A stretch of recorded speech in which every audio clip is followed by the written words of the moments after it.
Lohan.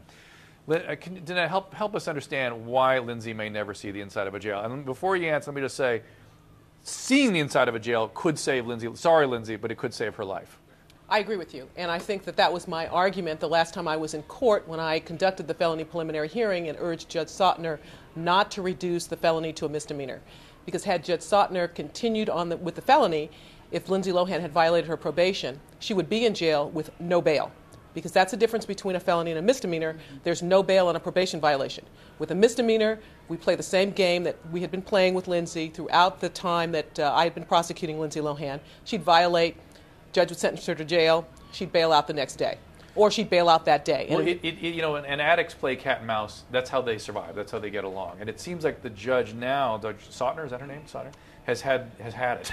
And yet she doesn't have a lot of remedies at her disposal, it seems. There's something going on in the state of California. Can you explain this to the viewing audience? We have a problem with our jail system, right? We do. We have a problem with the jail system. I've been a prosecutor for over 25 years. I've tried, over 200 cases. And I have to tell you, this is the first time that prosecutors and judges have come to the point where people just are not going to be incarcerated in county jail. What happened, AB 109 came into play. And unless you are a violent felon, okay, and if you're convicted, you go to state prison. If you're a nonviolent felon and you're sentenced to state prison, that sentence can be served in the county jail. So the county jail beds are going to be reserved for nonviolent felons or people awaiting trial on violent felonies. So there's not enough room. And everybody else can be out. Everybody else literally will probably be out. And Lindsay Lohan is part of that contingent of people who have been convicted of nonviolent offenses or misdemeanors.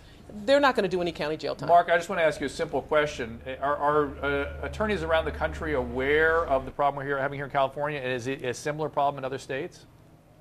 I can tell you we're all aware of it because of these high-profile cases, and I can tell you I'm scratching my head and shaking it like, what the heck's going on out there? Here, you do 85% of your time.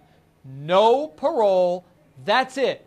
So how could you expect anyone to respond and change their behavior knowing, as she does, that there's no teeth to the law? Well, Jen, that's my question to you. So we all shake our head and go, what's wrong with our system? Why can't justice be served? And she seems to be getting away with so much. My thing is, and maybe you'd agree with me, Jeanette, poor Lindsay Lohan, this woman, we're watching her die, in my opinion. And I know her parents, I feel for them, and what is going on with her now? She's a young woman, clearly in distress. I believe that her failure to not comply with the court's orders is essentially a cry for help. Judge Sautner said to her today, Lindsay, from what I hear, you're an actress, or you're a supposed actress. That's very sad for the judge to publicly say that to her. She looked really bad in court this morning. Her face was bloated. Her eyes looked bloodshot. She's had issues with her teeth in the past several weeks. Well, people have been sort of pointing fingers at her appearance. To me, she looks, anytime somebody with addiction starts looking bad, you know what it is. That's the way it goes. But pointing at her teeth a lot, she just may she may be grinding her teeth, she may have bad dentition. Do we have to jump to methamphetamine every time we see somebody given her history, though. She's been in and out of rehab for years. But do we have any evidence that meth is part of the picture here? Does anybody know nothing?